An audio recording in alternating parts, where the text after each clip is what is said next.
Hello everybody, my name is Missy Lease and welcome back to another story time. As you can see, this week we are back in my living room, so you may see Ezra wandering around at some point. So right now I'm working part of the week from the library and part of the week from home. And the cool thing about reading for story time is that you can do it wherever you are.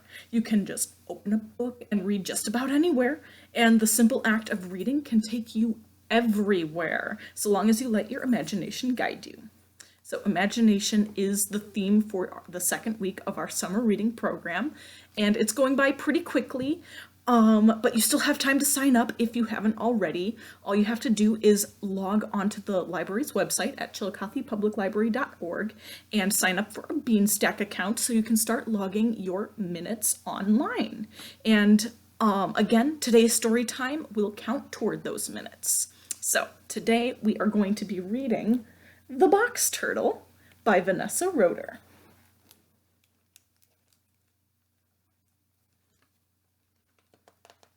Here he comes. Hey buddy, you want to read the story with us? Yeah? Well, you gotta get down though, because everybody needs to be able to see the pages. I'm sorry. Here we go. He wants to read for me. When the little box turtle hatched, his parents noticed something missing. Oh me, oh my! He's missing a shell. But they weren't dismayed. They gave him a name and a shell, both of which fit just right. Now remember, Terrence, you're so much more than just a shell. Terrence's shell kept him dry on the soggiest day, safe from the snoopiest stranger, and on the scariest nights. Hoo, hoo!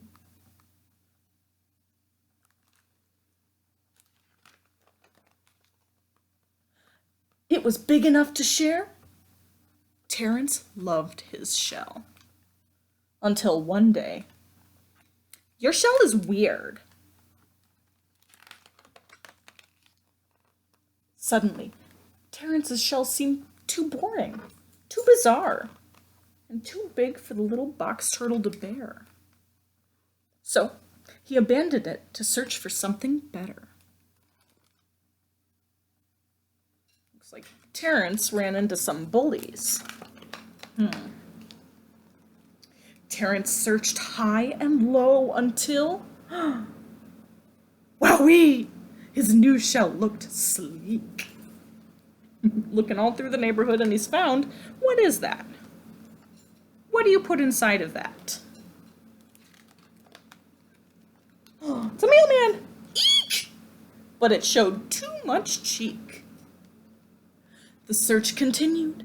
He looked classy, he looked sassy, he looked just like... Oh, ooh la la. A box hat. Or a hat box. There we go.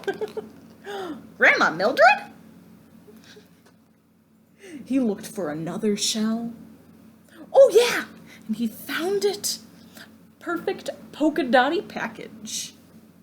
Now, what do you think that little handle's for, huh? Boop! Now that was positively petrifying. What is that? That's called a jack-in-the-box. Have you guys seen one of those before? They're pretty surprising. Terrence tried shell after shell after shell after shell, but nothing fit. So here he's got a boom box, a lunch box, a gardening box, a treasure chest too. Oh my goodness, getting fancy. This whole situation stunk. Kind of like Ezra's litter box. A lot. That's it! I give up! Let's go, let's go. Here you go. Oh, his friend literally gave him the shell off his back. Oh, wow. In that moment, the hermit crab showed what it meant to be a friend. The little crustacean was so much more than just a shell, and maybe Terrence was too. Terrence knew what he needed.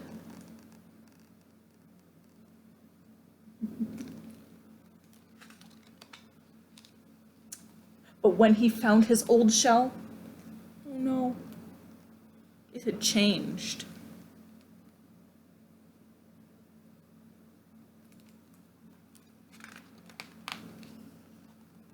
It's okay, we can fix it. We've got some tape. We've got a Band-Aid. I'm gonna spruce it all up again. Terrence patched on soggy days. He toiled on chilly nights. Brrr. The task grew big enough to share. Finally, the shell was finished. Looks like a little present now, doesn't it? Made it all pretty. It wasn't sleek or sassy. It was far from perfect and definitely weird. But Terrence wasn't dismayed, because this little box turtle was so much more than just his shell. The end. He's got friends, and his shell's pretty special because he's the one who made it. That is all the time we have for story time today, but I will be back with another story next week. So until then, take care, and I'll see you next week. Bye-bye!